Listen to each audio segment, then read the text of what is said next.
दोस्तों, एक गांव में एक बहुत ही नकारा, घुमक्कड़ और आलसी लड़का रहता था। उसके माता पिता नहीं थे, इसलिए वह अपनी दादी के साथ रहता था। लेकिन दिल का बहुत ही सच्चा और बहुत ही लोगों की भलाई में उसका दिल बहुत लगता था। गांव में काफ़ी दिनों से बरसात न होने के कारण गांव में सूखे का माहौल था। किसान परेशान थे कि खेती बढ़िया से नहीं हो पा रही थी। एक दिन सुबह होते ही दादी ने कहा, उठ जा, वो आलसी थोड़ा और देर सोऊंगा। दादी कहते हुए किसी तरह से उठा तो दादी ने कहा, कुछ काम कर लो, अब मैं इतनी बूढ़ी हो गई हूँ, कैसे जीवन चलेगा। लड़का उठा और दादी से कहा, मैं शहर जा रहा हूँ, कुछ काम की तलाश करके शाम तक आऊँगा। दादी ने कहा, तुम्हारा यह रोज का नाटक है, अभी गांव में ही घूम कर चले आओगे और कहोगे कि शहर गया था। जाओ पहले पानी लेकर आओ, उसके बाद कहीं जाना। लड़का कहता है, मैं 2 मील दूर से पानी नहीं ला पाऊंगा, मेरे बस की बात नहीं। यह मैं तेरे लिए एक दिन कुआं जरूर खुदवा दूंगा, यहीं पर तुम पानी भरते रहना। दादी ने कहा, बहुत दिन से कुआं खोदा गया, इस गांव में किसी को पानी नहीं मिला, तुम बड़े हो चले हो। लड़का नहा धो करके शहर के लिए निकल जाता है। चलते चलते रास्ते में देखता है कि 2 औरतें घड़ी में पानी लिए 2 मील दूर से पानी ढोकर ला रही हैं और आपस में बातें कर रही हैं। इतनी दूर से पानी लाने में मैं थक जाती हूँ, अब घर का काम कैसे हो पाएगा। और वह आगे चलता रहता है। आगे जंगल के रास्ते जा रहा होता है, तभी एक पागल हाथी उसे दौड़ाने लगता है। वह भागते भागते थक गया, तभी उसे एक गुफा दिखाई दी। उसने सोचा, क्यों ना इस गुफा में छुप लिया जाए, और जल्दी से गुफा के अंदर चला जाता है। जाकर देखता है तो वहाँ एक देवी की मूर्ति है। पास में एक पत्थर था जिससे कुछ आवाज़ आ रही थी। बेटा, मैं तेरा कितनी दिनों से इंतजार कर रहा था। लड़का चौंक गया और इधर उधर देखने लगा। तो फिर पत्थर से आवाज़ आई, बेटा, मैं तुम्हारे सामने हूँ, एक यक्ष हूँ। मैं सांप के कारण यहाँ पत्थर बना बैठा हूँ, तब से मैं तुम्हारा इंतजार कर रहा हूँ। एक ऋषि ने कहा था कि एक दिन एक भोला लड़का आएगा, देवी माँ के पास रखे मटके से पानी तुम्हारे ऊपर डालेगा तो तुम पुनः अपने वास्तविक रूप में आ जाओगे। लड़का बोला, लेकिन मुझे कोई नुकसान तो नहीं होगा।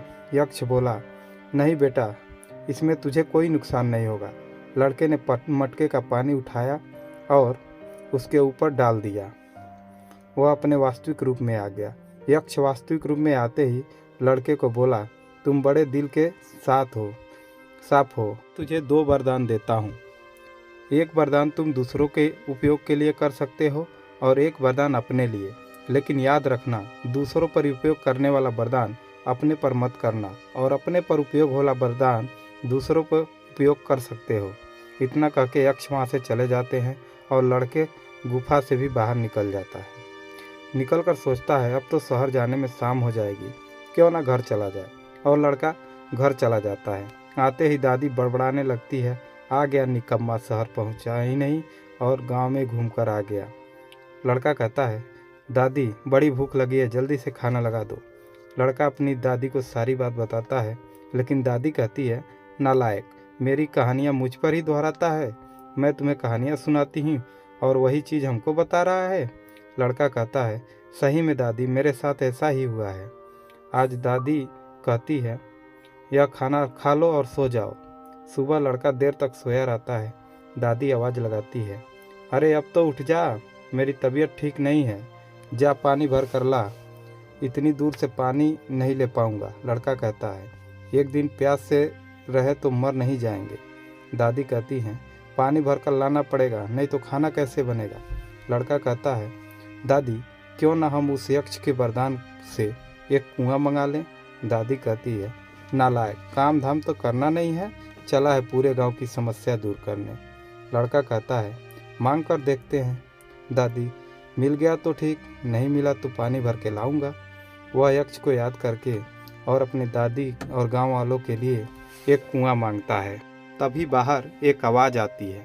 दादी और लड़का दौड़े दौड़े बाहर देखते हैं, कुआं आ गया है।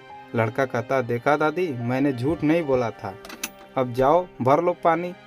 दादी कहती हैं, झूठ में मैं सोचती थी कि तू नालायक है, तुमने तो पूरे गांव की समस्या दूर कर दी। लड़के ने सोचा, मेरा एक वरदान तो काम कर गया, दूसरे वरदान को भी अपने लिए मांगूंगा।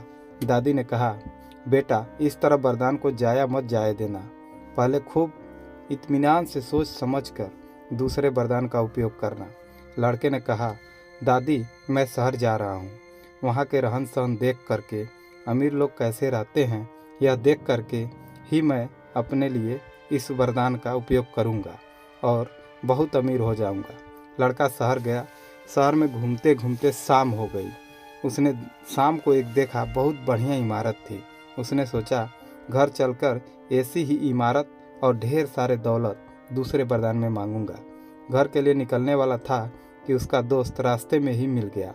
उसने कहा कि तुम्हारी दादी का तबीयत बहुत खराब है। वह लड़का दौड़ा दौड़ा घर आने लगा।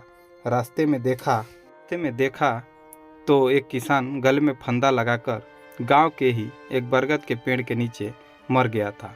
वह देखने के बाद वह आगे बढ़ता गया और अपने घर चला गया। घर जाते ही दादी से पूछा, दादी आपको क्या हुआ? दादी ने कहा, मेरी तबीयत थोड़ी खराब है, मैं अकेले।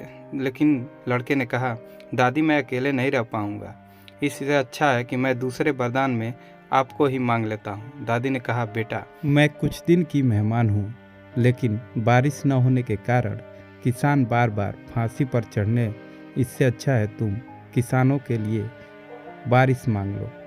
लड़के ने यक्ष को याद किया और अपने दूसरे वरदान में दूसरों के लिए, अपने गांव के किसानों के लिए बारिश मांग ली। थोड़ी देर में बारिश आने लगी। लोग बड़ी खुश हुए। इधर दादी की तबीयत बिगड़ने लगी। तभी यक्ष प्रकट हुए और बोले, तुम बहुत भोले हो और ईमानदार भी। तुमने दोनों वरदानों का उपयोग दूसरों के लिए किया है। मैं तुमसे बहुत खुश हूँ। मैं तुम्हें खुश होकर के वरदान देता हूँ, तुम्हारी सारी इच्छाएं पूरी हो जाए और तुम अमीर हो जाओ। दोस्तों वीडियो कैसी लगी लाइक कीजिएगा और चैनल को सब्सक्राइब जरूर कीजिएगा।